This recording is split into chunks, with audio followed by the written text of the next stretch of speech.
Hey guys, it's Nicole, and we're back from fall break. Hopefully, busy season didn't swallow you whole. To start off our return back, we have an amazing episode for you today with James Young. It's a fun filled and a knowledge filled episode that you won't want to miss. And as always, for more resources, go ahead and visit www.nicolebruce.co. Enjoy! Thank you for listening to the Mentor Project, where we discuss marketing, SEO, how to go full-time in your business, and so much more. Here's your host, Nicole Bruce. James, thank you so much for joining me today. Hey, what's going on, Nicole? I'm so happy to be here. Yes, I am so excited. I have been watching your work for quite some time and your posts. I love how you bring your personality into your branding and with your clients. So, for those of you listening that may not know James, James, go ahead and tell us a little bit about yourself and what you do. Hey, so again, my name is James Young. I'm with jamesyoungphotography.com, and I'm a wedding photographer in the San Francisco Bay Area, kind of in between San Francisco and Sacramento, in Northern California. And I specialize, again, in weddings. And what I really, really like to do is kind of bridge that gap between like that journalistic approach of, oh, all I do is capture the memories, and really try and pull emotion out of my couples and turn every couple into that rock star couple that they look at on Instagram or on social media or whatnot, and turn that into them as well. And it's super fun doing so, and you get to meet a lot of fun people. Yeah, definitely. So, have you always done weddings, or did you kind of bridge into it and find that that's what you loved? So I first picked up a camera around 2010. It was a Sony NEX5. It was a mirrorless camera way back in the day. And really just the goal with that camera was to get like crispier pictures than anyone else, maybe a little bit of background blur, something like that.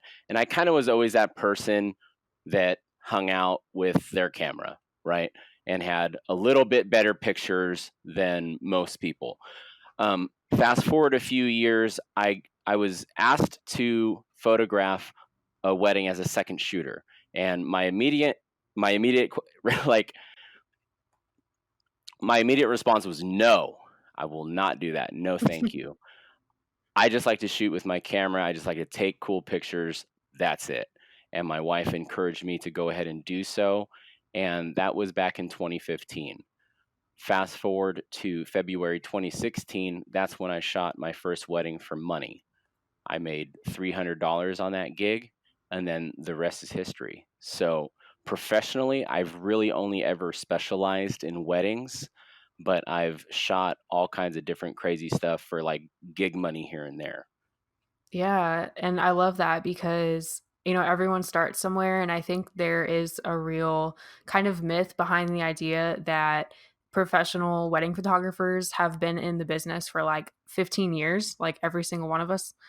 And I basically went down the same road. I started in like the middle of 2017. And that's what I do full time now.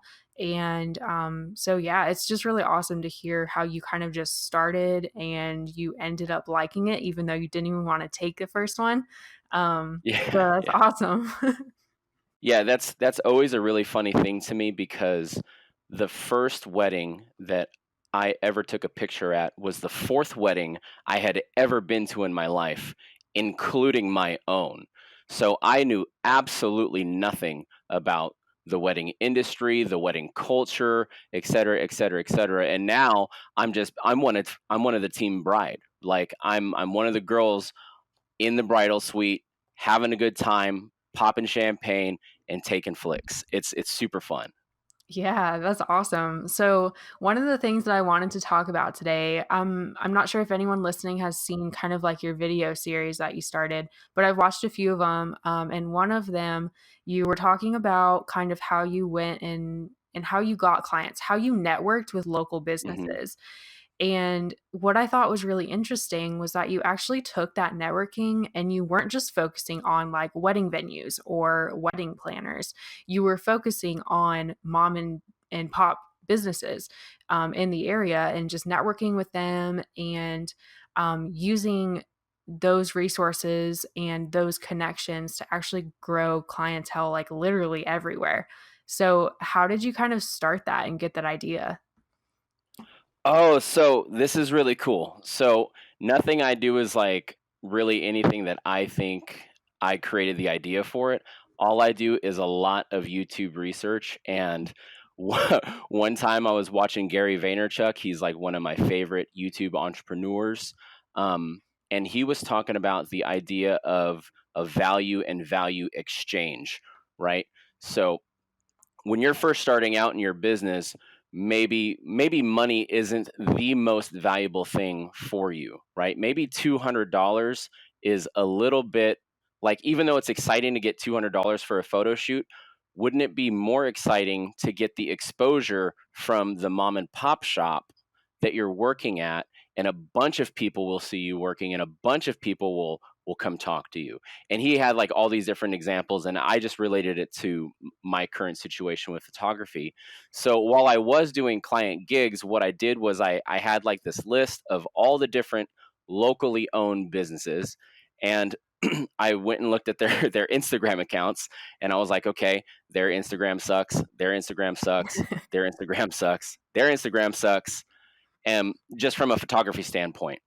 Right. So I was going through, and I would just send them a cold DM. I went through, I followed their page, I liked a bunch of their pictures, and I sent them a cold DM. I said, "Hey, I'm James. I own a photography business here in town. I see that you can use a little bit of help with your Instagram. Here's how I can help. Would it be cool for me to stop by and take some photos here?" And who's going to say no to that? Because they're locally owned businesses versus, DMing, you know, Best Buy. It's like, of course they're never going to respond to you, right? You have to know your own reach. You have to be like really self-aware. Mhm. Um, if me having, 1,000 or 4,000 followers in my local city means I'm like in the top 50%. Like, it's not even that high. So you can't expect to like tag American Eagle and be like, "Oh, excuse me, American Eagle, are we going to shoot today?" No, well, if they're never even going to see what you're tagging, like, understand where your reach is at. Understand where your influence lies. And a lot of us have tremendous local influence within the other locally owned businesses because they're just like us, super, super small. And if we can help them with pictures, they can help us with exposure, both on the social media front and when you're actually in that facility. People are going to approach you and be like, "Oh, what are you doing? Hey, I'm so and so, and I'm a photographer. Here's my card. Here's what I do. Here's this, here's that." And then it's a real beautiful thing that you can do. Yeah, that's awesome. So, I know you obviously started with that tactic. Do you still use that tactic even though you have an established business? So earlier this year, I had to really stop doing that. The reason being is because I had to make the personal choice within my own business and my own business strategy to hone in and niche full force on wedding photography. Mhm. So because of this, I'm only taking on client work at this time. I'm not doing any trade work whatsoever with any local businesses. But that could change, right? I went from doing it for 2.5 years straight to, I'm on week 6 of of not doing it. Yeah. So, when you went and shot for these businesses, it was literally a trade, right? You just went and took pictures and it was a free service to them? Well, to establish the connection, it was always free because it was me approaching, another business that's, trying to get cool on Instagram.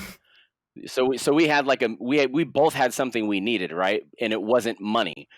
Money wasn't going to help me in that situation. Money wasn't going to help them in that situation. They needed pictures for their Instagram, and I needed exposure. So yeah, I was totally cool with starting that relationship with that trade. But then after that, let's say they wanted some more photos, then we would work out the price. Um, or depending on how that relationship works, you can decide, okay, yeah, let's keep doing this trade because it's super, super valuable on both fronts. And what I receive from the relationship is so much more rich than a couple $100 from a gig. So it's just situational awareness based on each each relationship that you cultivate. Did those relationships that you made, did they cross over into the wedding industry as well? There has been some that have yielded um, weddings indirectly. For example, and I'll give you a great example of this. So I was doing a photo session for a company that hosts parties for kids, and they do like Disney kind of princesses and things like that. Okay. And she happened to be wearing a Tinkerbell costume, and we were doing this at a public park here in my town. And because it was such a spectacle in town, Mhm. people walking their kids and things like that, there were folks that were looking me up on Instagram, and they went to Fairfield, the city I was shooting in. They went to that local geotag and saw that I was posting it all throughout their story, and I got a bunch of follows, and I landed at the time the biggest contract of my career as a result of doing that free gig. So I can't stress it enough. I always tell folks that are starting out and they ask me like what's the secret? I always tell people never underestimate the value of free. I mean, I did a free photo shoot, and during that photo shoot, little did I know, I had already landed the biggest wedding contract of my career up at that point. Yeah, so kind of crossing over into a different genre because I wanna ask if you have it sounds like you have experience in commercial stuff too, is that right? I mean, not in a huge, like, not in a serious kind of way. Like, I've never had to do like any NDAs or anything, but I mean, I've done, I mean, technically, yes, I've done commercial work. Okay, have you ever gotten paid for the commercial work, like, per image or anything like that? Yeah, yeah, yeah. As a matter of fact, I used to even sell Okay. digitals. Okay, so that was where my question was gonna go. Um, I have some people that come and ask me, like, "How do you do commercial work? How do you price it? How do you figure that" blah, blah, blah, whatever. And I have never worked in that field personally. So, do you have any advice for those that want to start, their business in the commercial field? The best advice I can give somebody is to find somebody who's already doing the thing that you want to do at the highest level, and then copy everything they do. I'm not kidding you. A lot of the highest performing individuals keep no secrets as to what it is that they're doing that makes them Right. successful. Yep. Mimic what they're doing. Yeah. Yeah, I think that's definitely one of the things that people don't look into. If someone is doing a certain formula, it's not like you're I mean, you're copying them, but it's not like you're offensively copying them. If you're not doing, No, the no, same no. style and you're not like stealing their clients, the formula, I mean, applies to everyone, right? Like everyone has Right. basically the same formula to get to where they are, but I think a lot of people just don't put the formula into action. I think that's kind of where our fears come in, which make excuses for Mhm. ourselves, and we never actually get into creating and actually putting that formula in place to get to where we want to get. Whoa. Yeah, that's deep. Dude, Nicole, talking about fears. Whoa, watch out. Oh my Oh, it's goodness. How long does it usually take you to be scared of an idea before you execute one? oh god, not long. Yeah, Really? You're so brave. I'm very impulsive, but I make sure that it's also like, I make sure I have a plan before I do something, too. So, Sure. for example, I started White Fox, my big company, like, in multiple states with 70 Mhm. people on my staff and growing. I started that company at 3 AM because I was like, Mhm. "This sounds good, why don't I do it? I have nothing to lose." So, Right. that's how that started. That's so cool. But of course I had a plan. It was an idea that, I had been kind of thinking on and planning for probably about a year before that.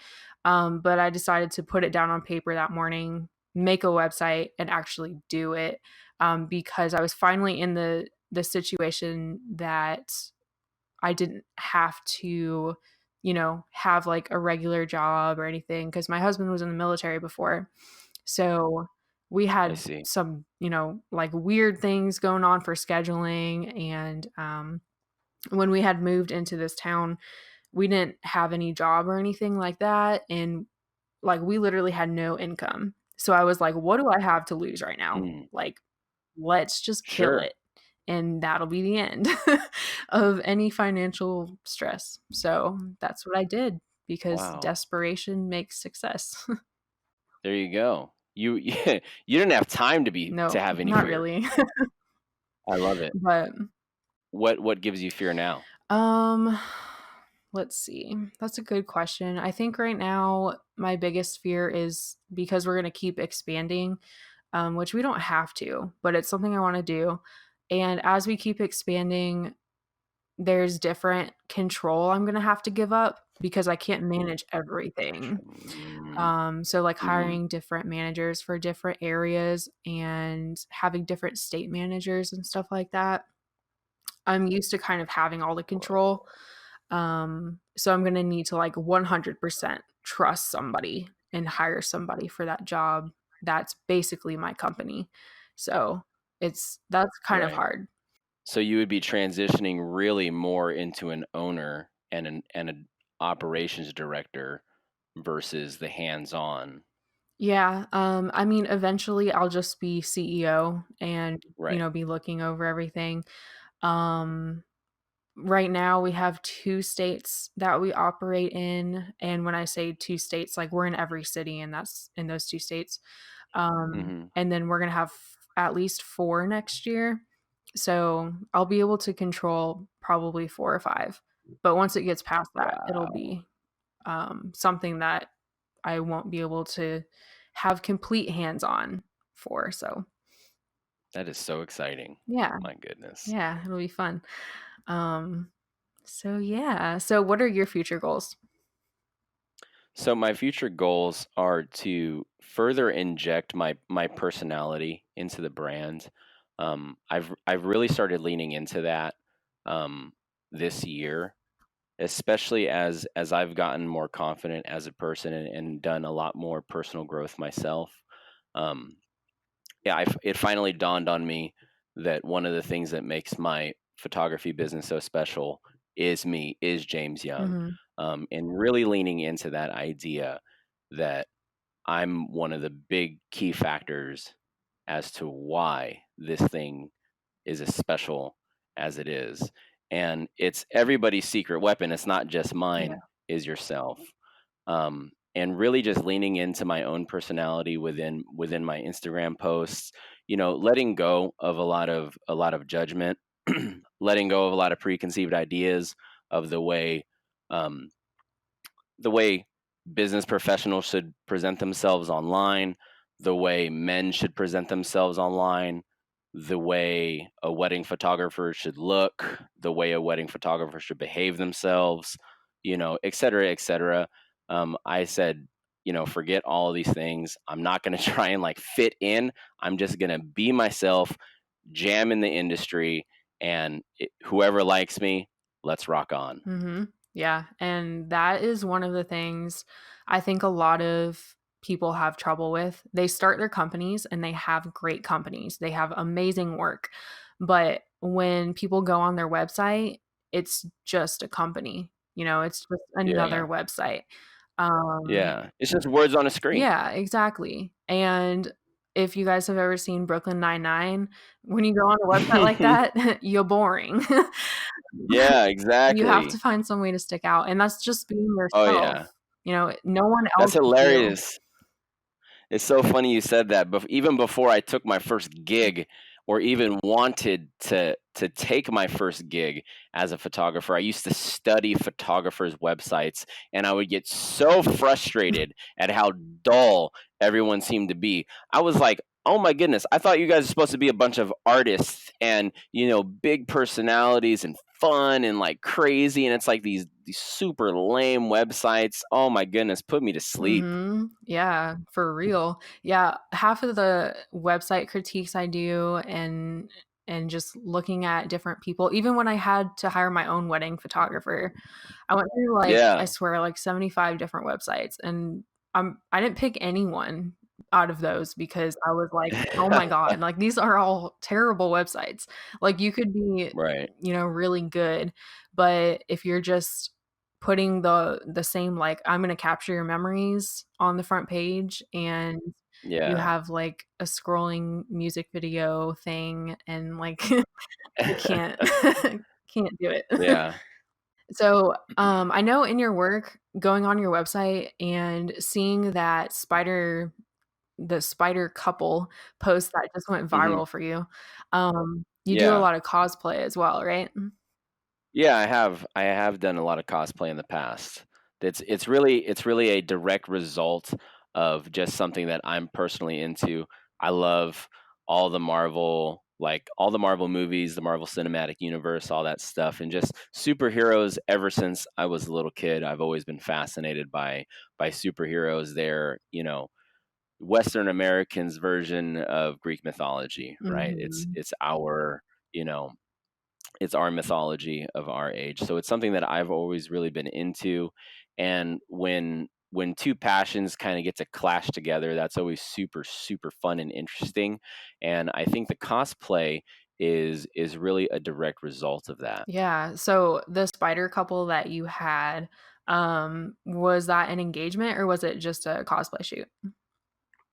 So that's a real world couple, and I actually happen to know them. I've shot with them on like 4 or 5 separate occasions, and I just had the idea to work with them this year because it had been quite some time since I had done anything, quote unquote, for myself, like any passion projects or whatever you want to Mhm. call it.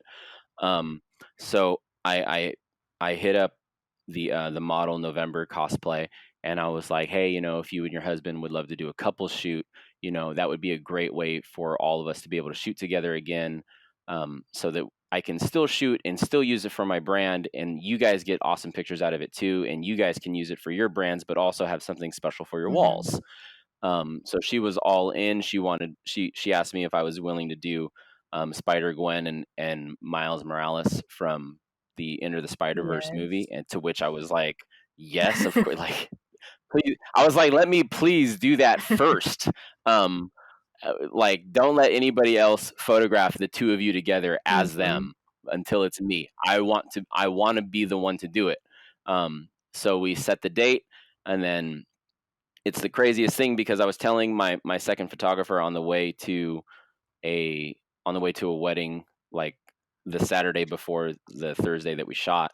I was like, yeah, I'm finally going to get out and do my own project. I really hope, anybody even likes it. I know I'm going to spend the money for the advertising so that the response will get what I need out of it in terms of business. But I wanted people to like it. I really, really, really did. Um, but I never in a million years thought that it was going to do what it did. It's hit over 1.8 million reach, and that's just like totally unheard of for my type of reach. Yeah. Um, I'm sure that's unimpressive for tons and tons of people, but for little old me, that's like it's absolutely mind Yeah, you're blowing. just waiting to go on the Ellen show, aren't you? Right? Yeah. Jeez.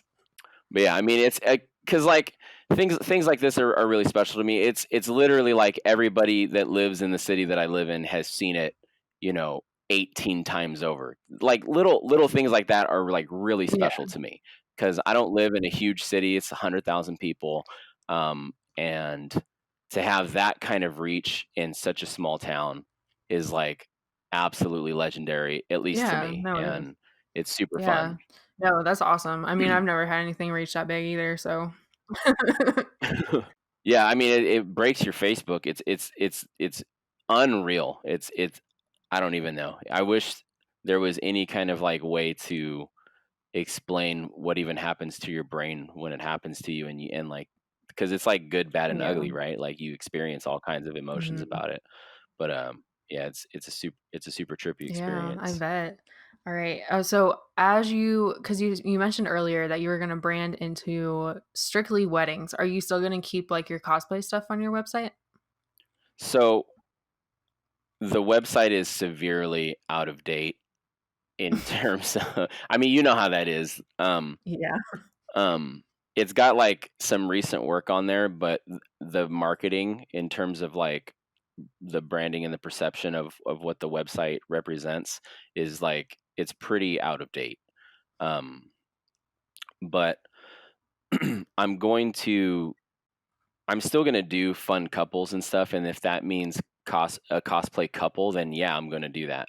But like anything for any kind of client work is going to revolve around weddings and the couples who I'm shooting their wedding, right? The engagement Hmm. couple for that wedding. Yeah. Um, but yeah, I'm going to continue to brand that way, and I do plan on growing within this industry. I'm not I'm not going to stay where I'm at. Um, so it's like it's all really exciting stuff. Yeah. So, how many weddings do you usually take per year? So last year I did 37. This year I'm doing 35. Um, Okay. next year I'm like I want to start doing significantly less, because I can't maintain the pace.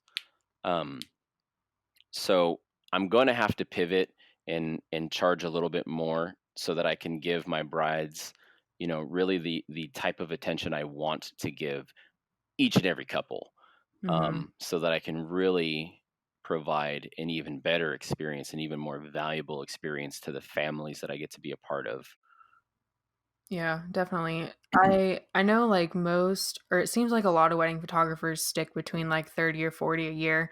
And I'm over here going like, how in the hell do you do that? Like I would die.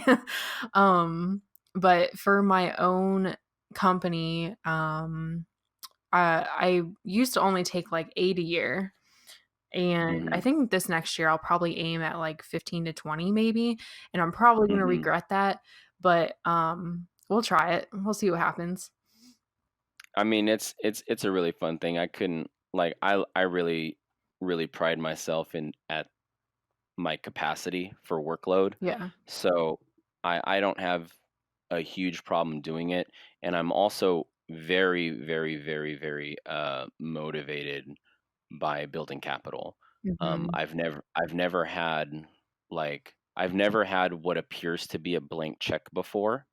Right. So I just I've been going full tilt, and taking practically, I mean, almost any wedding that comes my way. There's been a handful that I pass off, but all in all, I still haven't reached a point in my career where I'm satisfied with, you know, the brand awareness and the size. So I need to keep, building capital so I can keep investing in the brand awareness and things like that. I'm looking to build legacy with this thing. I don't want to just, pay my rent, so to speak. Right. Yeah, and that's something that I mean, it's important to have a goal like that because you don't wanna just, get to where you wanna be and stop growing. Hmm. It's so important to just have continuous goals as well.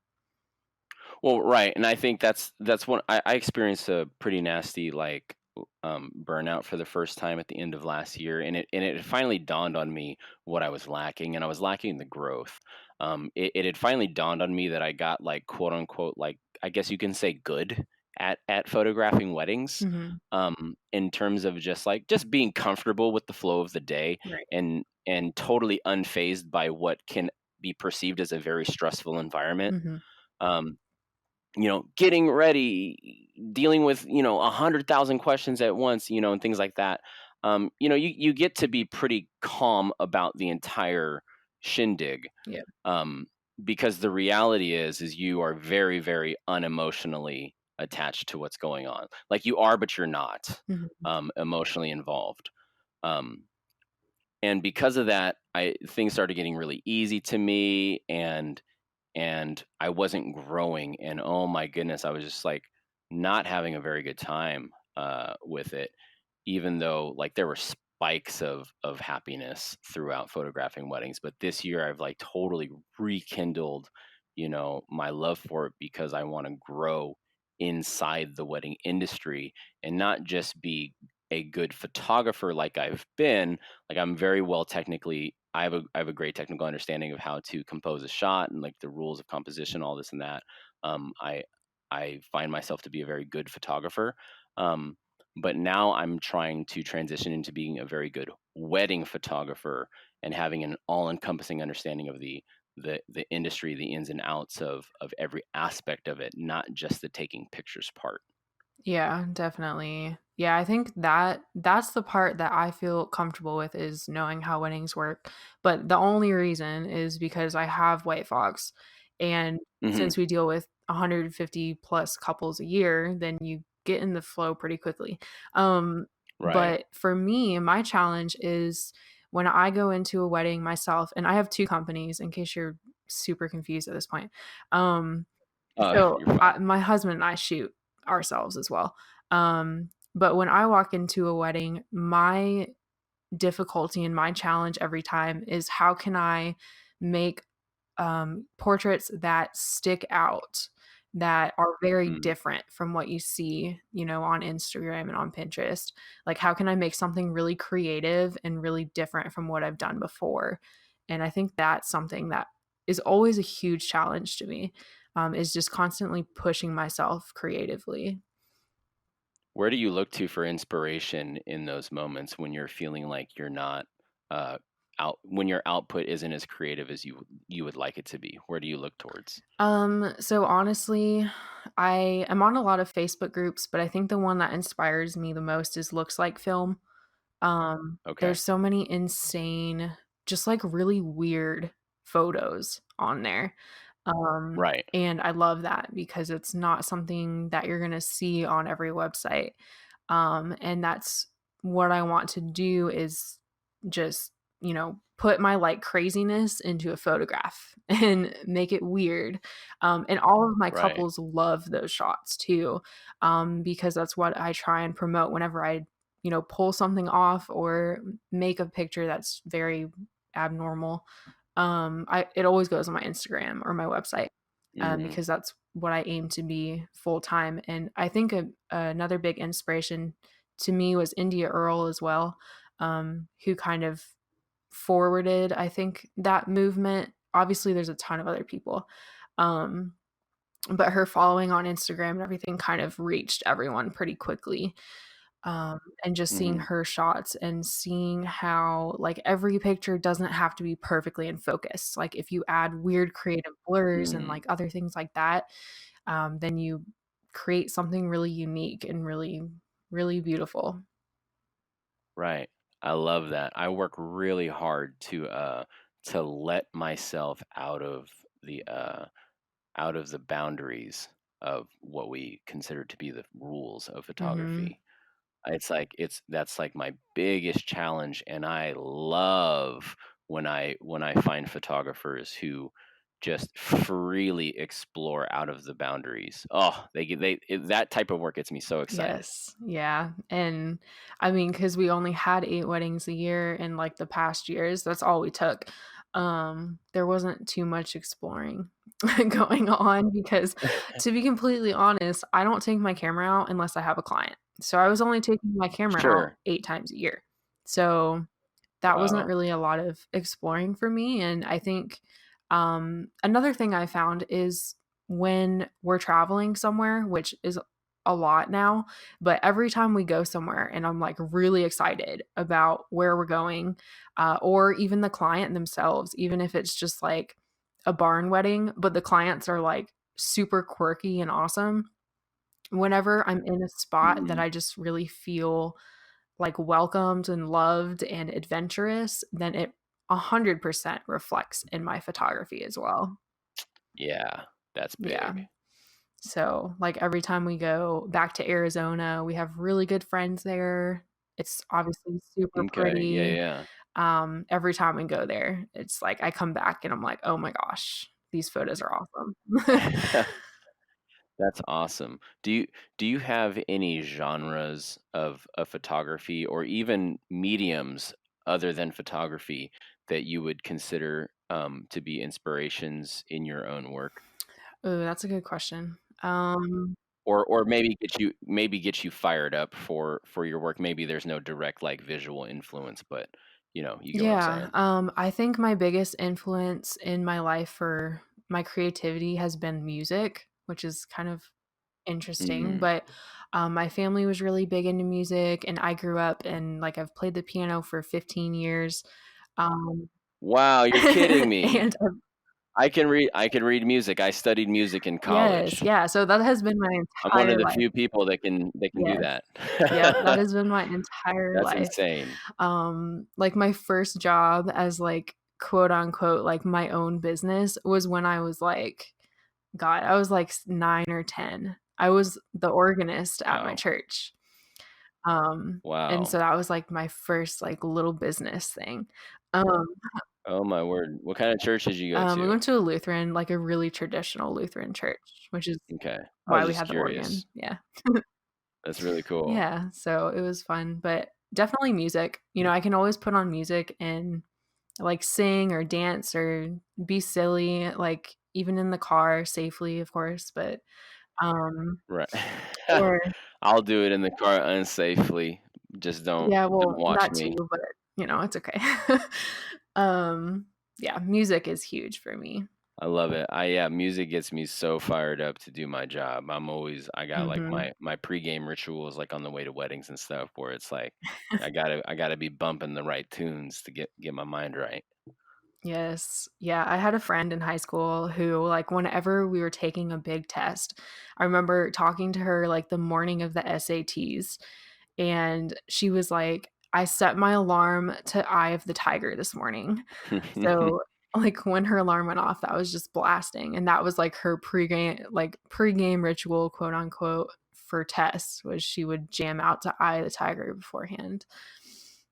I think we need to try and treat moments in our lives like that more frequently and and, Mhm. and in our careers where we prepare ourselves outside of the moment for the moment. I think we can learn a lot from your friend there. Yeah, definitely, and it was something so everyday. In high school, you have a bajillion tests, but she Right. made everyone an experience.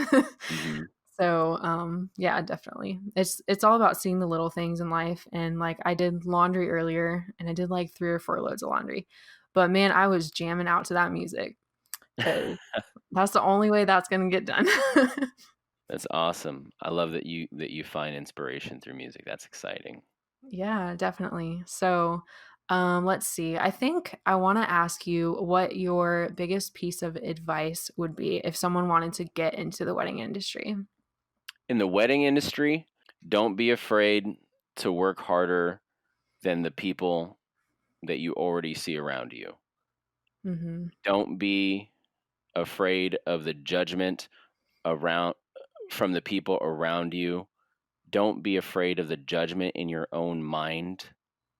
Get out and do it. Talk to every single wedding venue that you can find. Talk to every single wedding venue that you work at. Talk to every single vendor that you ever come in contact with, and you send them the photos of your client galleries and you beg them. You say, hey, if you like these pictures, if they can be valuable to your social media, I would love it if you posted it. And when you post it, it would be so dope if you tagged me. And don't be that arrogant dickhead when they post it and they don't tag you. Don't be that person that is like, you should really tag you, the photographer. Just join in on the fun.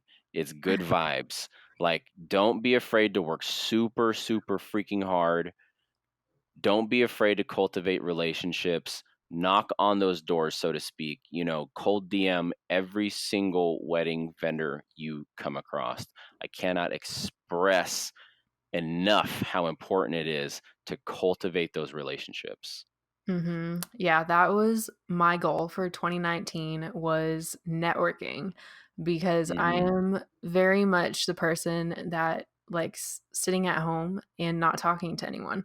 Um, Yeah, same, same. but but 2019, I was like, man, I gotta talk to people. Like Yeah, it's not that hard. And I started doing it, and we have email now, we have text. You don't have to like call people anymore, yeah. which is nice because I hate the phone. Um, but no, I mean it's so easy. You shoot them an email, you get networking, you both get benefits out of it. It's so awesome. Um, but yeah, I would definitely agree with you when you said don't be afraid to work super hard. I think my favorite quote ever, and I can't remember who said it, but someone said, if you work full time, you will be full time. There So, you go. if you put the effort into it and you want it to happen, then it's going to happen. So Yeah, yeah. I'm a big believer in all of that. You have the exact scenario that you prepared yourself for. If you prepared yourself to have one crappy client experience every 6.5 months, then that's the exact business that you have. And your subsequent life associated with it.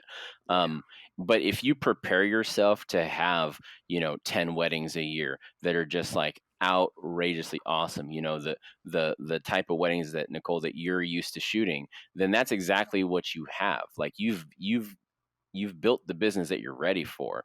And I think Mhm. a lot of folks fail to understand the importance of actually building the business on the back end. Like I know it's all fun and games on Instagram and like we have like these big bubbly crazy personalities, but there's a business on the back end of that supports it all. And I think there's a lot of misconceptions um, in the world of business as it relates to our photography businesses. Um, I think a lot of photographers think that, merely willing it on a Facebook group that, oh, I'm going to start booking my ideal client, that it's going to start to happen. But when you have, your business infrastructure is in shambles, really the worst thing that could happen to you is to have to service 14 weddings. Like that would be, your entire business model would snap in half because you lack the, the structural integrity required to service that many clients. But yeah, that's a whole nother topic for a whole nother day, I suppose. I know there's so much we could talk about. But yeah, I agree. I think definitely you need your branding, and that branding needs to be yourself. And another thing that kind of stemmed off while I was thinking about what you were saying, is the way you talk to your clients, like even in emails, Yes. is going to reflect the experience that you have with them. Because Yes. if you are dry and boring, then your clients are going to be dry and boring because they Yeah. don't feel like they have that relationship or that trust Hmm. with you. Um, if I Go someone ahead. is talking to you and they're just like, here's my prices and here's my process, then you're not going to want to be like silly and quirky with them because you're going to be like, well, they're going to think I'm weird. So, I mean, if you're Right. weird and personable with them, then they're going to be the same way with you. Right. And Nicole, I think you touched on it a little bit here. I think you touched on the secret to all of this. I see it a lot. I see it so much on these Facebook groups when the folks who are, trending with their work, they see these couples, they see these weddings and they say, I wish I can get couples that acted like that, Mhm. right? And I think a lot of folks fail to realize is that the couples don't act like that. The photographer pulls it out of them. Yeah. And I think if we realize that our couples are like them, that it would empower us to pull it out of them also. But I don't know. We'll see, right? Yep. What do I know? Apparently a lot. I mean, you're good. You're doing good. You're going full time. You're inspiring other people. I think you got it down. No, but there's always room to grow, and Of that's what we're here course. for. So, I think we just did the most epic like podcast summary ever. So I don't even have to do another one at this point. But okay, so let's ask a few fun questions about Cool. yourself. Okay, cats or dogs? I don't have any house pets, but if I had to have either one of those, I would pick the smallest dog possible. I am a sucker for tiny dogs. I am a 6 foot Asian man who loves tiny, tiny dogs, so it's quite a spectacle. That's great. I love how you said if I had to have them, like they're just like terrible decisions in life. It is what it is. I got nothing against them, but they're just not house pets aren't a part of my life at this moment. Yep, same though. Okay. Favorite ice cream? Halo Top. Okay. Yep, don't I know what that Yeah. is. All right. Practically any flavor of Halo Top is something I'll rock with. Yeah, it's pretty tasty. But unfortunately, I can't consume a whole lot of dairy for my stomach will turn its back on me. Yeah. Yeah, that's so sad. Okay. It's all good. Okay. Would you rather go to the beach or the mountains? See, this is a funny question because I live in Northern California, Mhm. so I have the luxury Mhm. and the blessing of having both within arm's Yep. reach. Um, but on average, I would probably say the beach. Okay. Um, mountains are dope though for photos though for sure. I'd rather shoot in the mountains Yes. than shoot in the beach. Okay. The beach is it's a real beach. Yeah, that's true. Okay. Okay, so obviously we talked about a lot today and yeah, I mean we covered so much and it was amazing. So where can people find you to ask more questions or just see your work? Well, you can find me most actively on Instagram and it's at james.young.photos. I'm also on Facebook at James Young Photography. I'm not like super active on that. And then of course my website is jamesyoungphotography.com and like we discussed on the podcast, it is severely out of date and needs to be updated. Okay, well hopefully by the time this releases it'll be updated. We'll see. We'll see. All right. Thank you so much for coming on today and just Yeah. talking with us about pretty much everything. Of course, thank you. It was a real honor. It's and a real blessing to be able to talk to you, and I hope somebody listens, and I hope somebody is enriched by it. Somebody, just one person. Okay. All Yeah, right. We'll get one person to listen to this episode for you. for All sure. right. Well, thank you guys for listening. James, thank you for coming on. And to everyone, we will see you guys next week. Thank you for listening to the Mentor Project with Nicole Bruce. Tune in next time for more on marketing, SEO, and going full-time as a creative.